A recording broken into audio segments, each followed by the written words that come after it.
어느 날 누워서 유튜브를 보고 있던 여러분에게 누군가 갑자기 나타나 다음 두 가지 중 하나만 공짜로 주겠다고 하면 여러분은 무엇을 택하겠습니까? 후회 없는 선택하셨나요? 무엇을 골랐든지 간에 나머지 하나가 정말 아쉬우실 겁니다. 그런데 여기 이들 모두를 전 세계 1위급으로 가지고 있는 인물이 있죠. 이제 100살까지도 6년이 채 남지 않은 워런 버핏이 바로 그 주인공인데요. 현재 자산만 235조 원, 그리고 의사가라는 것과 딱 반대로 하는 걸 좋아하듯 80년째 매일 아침 패스트푸드를 먹고 주기적인 운동 따위는 전혀 한 적이 없음에도 90살이 한참 넘어서까지도 은퇴 없이 현역 일을 이어간 남자이죠. 그런데 그럼 그가 얼마 전 모두를 놀라게 하는 한 의외의 고백을 하게 됐는데, 230조 원이라는 천문학적인 자산을 갖고 있는 워런 버핏은 47살 때부터 미친 소년이었습니다. 하루는 혼자 도서관에 갔던 그가 이런 제목의 책을 보게 되었죠. $1000를 버는 1000가지 방법. 전재산 1달러도 없던 나이에 1000달러라는 단어에 꽂힌 그는 이 책을 빌려와서는 달달 외울 정도로 읽었습니다. 그리고는 가족이 모인 자리에서 고사리 같은 손을 허리에 얹고는 이런 선언을 했죠. 35이 되기 전에 난 100만 장자가 될 거야. 당연히 이 말을 진지하게 받아들이는 가족은 없었습니다. 하지만 워런 버핏은 이때부터 정말로 기발한 행동에 나서게 되죠. 일단 할아버지가 운영하던 식료품점으로 간 그는 모아놓은 용돈을 가지고 껌을 여러 개 샀습니다. 그리고는 그 껌을 들고서 동네를 돌아다니며 집집마다 문을 두드렸죠. 꼬마 장사꾼이 귀여웠던 이웃들은 기꺼이 껌을 한 개 사겠다고 했습니다. 그러자 워런 버핏은 정색하며 단호하게 이렇게 말했죠. 낱개로는 안 팔아요. 묶음으로만 팝니다. 저만의 원칙이거든요. 이렇게 해서 이웃들은 졸지에 강매를 당해 생각했던 것보다 더 많은 껌을 사가게 되었죠. 껌을 다 팔아치운 워런 버핏은 이번에는 좀 더 통 크게 단가가 더 비싼 코카콜라를 팔아보기로 했습니다. 그런데 이번에는 강매가 아닌 좀 더 프로답게 돈을 불리는 방법을 생각해냈죠. 여러 슈퍼를 돌아다니며 묶음으로 싸게 파는 콜라를 찾아낸 뒤 이 콜라를 사다가 오히려 낱개로 비싸게 팔았습니다. 6개 묶음을 25센트에 사서 개당 5센트씩 팔았으니 콜라 한 묶음당 20%의 수익을 낸 것이죠. 이런 식으로 또 돈을 불린 그가 다음에 뛰어든 일은 신문이었습니다. 불과 10살의 나이로 신문사를 찾아간 그는 고객 명단을 자신에게 주면 구독자를 늘려오겠다고 호언장담했죠. 이후 그는 고객 모두의 구독 완료일을 달력에 표시해두었다가 구독 완료 직전 이들을 미리 방문해 구독을 갱신하지 않겠냐고 설득했습니다. 이렇게 해서 그는 신문사로부터 꽤 쏠쏠한 인센티브를 챙겨갔고 어느새 그는 불과 14살의 나이에 목표했던 1200달러를 모으게 됩니다. 이 1200달러가 그 시대에 대단했던 것이 당시 물가로는 1달러만 있어도 콜라 20병, 허쉬 초콜릿바는 30개를 살 수 있었던 시대이니 이때 1200달러는 오늘날로 따지면 수천만 원에 해당되는 거금입니다. 이렇게 14살에 수천만 원이 생긴 워런 버핏은 이제 그 스케일을 더욱더 키워갑니다. 바로 땅을 사모으기 시작한 것인데, 그 나이 또래들이 부루마블 땅을 사모을 때 워런 버핏은 실제 외진 곳에 있는 농지들을 무려 5만 평이나 산 것이죠. 그러더니 자신의 농지에서 농사를 지을 농부들을 모집해 이들로부터 월세를 받기 시작했습니다. 고작 14살의 나이에 땅 주인으로서 월세를 받는 부동산 임대 수익자가 된 것이죠. 이때 워런 버핏은 생애 처음으로 내가 일하지 않아도 내 자산이 알아서 돈을 벌어다 준다는 개념을 처음 깨우쳤다고 합니다. 하지만 워런 버핏이 진정한 목돈을 벌어들인 한 사건은 따로 있었으니 바로 그 유명한 게임기 사건입니다. 때는 워런 버핏이 친구와 함께 머리를 자르러 이발소에 갔을 때였습니다. 손님이 워낙 많아 차례를 기다리며 따분함을 달래고 있었는데 그 순간 번뜩 인 아이디어 하나가 그의 머리를 스쳤죠. 이발소에 오는 길에 봤던 단돈 25달러에 나와있던 중고 핀볼 기계가 생각난 것입니다. 워런 버핏은 그 길로 바로 핀볼 기계를 사러 가 다시 이발소에 와서는 주인에게 이렇게 제안했죠. 지루한 손님들을 달래줄 핀볼 기계를 여기에 무료로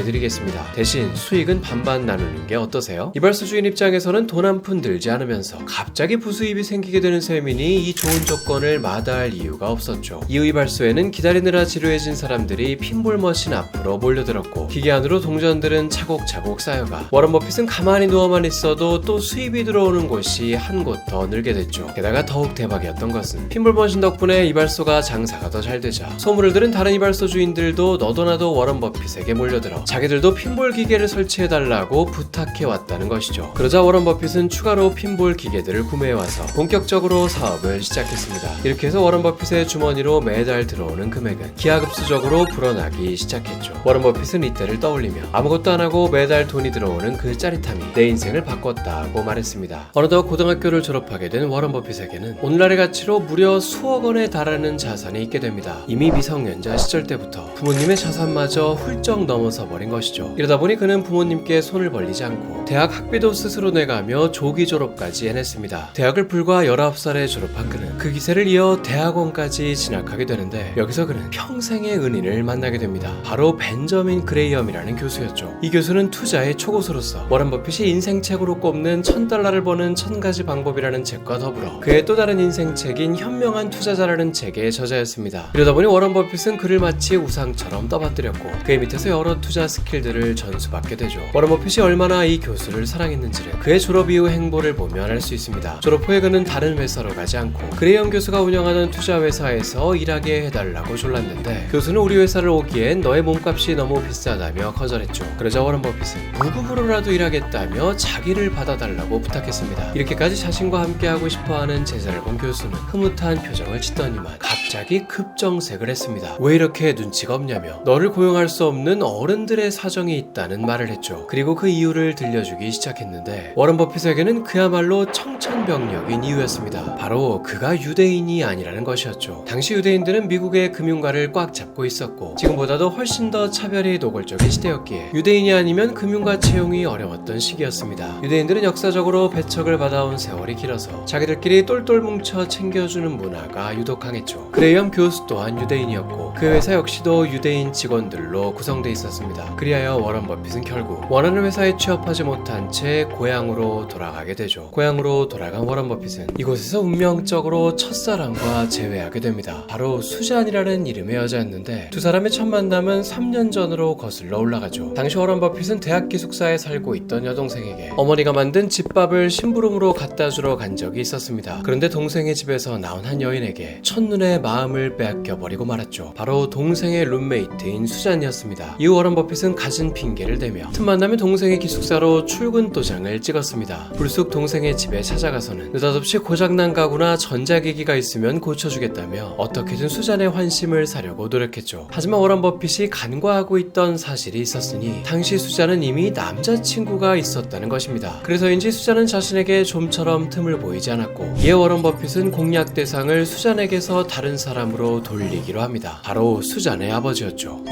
수잔의 아버지가 우쿨렐레와 만돌린을 연주하는 취미가 있다는 걸 알게 되자 워런 버핏은 일부러 수잔의 아버지와 친해진 뒤 저녁마다 수잔의 아버지를 찾아가 함께 합주를 하곤 했습니다. 미래의 사익감으로 자신을 은근슬쩍 어필하면서 말이죠. 수잔의 부모님은 이런 워런 버핏을 무척이나 마음에 들어했고 수잔 역시도 자신의 부모님에게 잘해주는 워런 버핏에게 조금씩 관심을 가지기 시작했습니다. 결국 아버지를 공략한 작전은 대성공하여 남자친구와 헤어진 시기 수잔은 드디어 워런 버핏에게 마음을 열었고 두 사람은 얼마 안가 결혼에까지 꼴이 나게 됩니다. 이때 워런 버핏의 나이는 21살, 수잔은 19살이었죠. 엄청난 구애 공세 끝에 결혼에 성공했지만 결혼 후 워런 버핏의 불타오르는 사랑은 수잔이 아닌 다른 존재로 향하게 됩니다. 바로 대학원 시절 자신의 우상이었던 그레이엄 교수였죠. 그레이엄 교수는 몇 년 전 워런 버핏을 채용하지 않았던 게 뒤늦게야 미안해졌는지 몇 년이 지난 지금에야 워런 버핏에게 다시 연락해 자신의 회사에 들어오지 않겠냐고 제안했습니다. 너라면 유대인이 아니어도 괜찮다며 말이죠. 워런 버핏은 그 즉시 뒤도 안 돌아보고 뉴욕으로 건너가 그레이엄 교수 밑에서 증권 분석가 일을 하게 됩니다. 이때부터 워런 버핏은 주식에 완전히 눈을 떠 자산이 눈덩이처럼 불어나기 시작했죠. 그리하여 불과 31살의 나이에 오늘날의 가치로 약 140억 원이라는 재산을 갖게 됐습니다. 하지만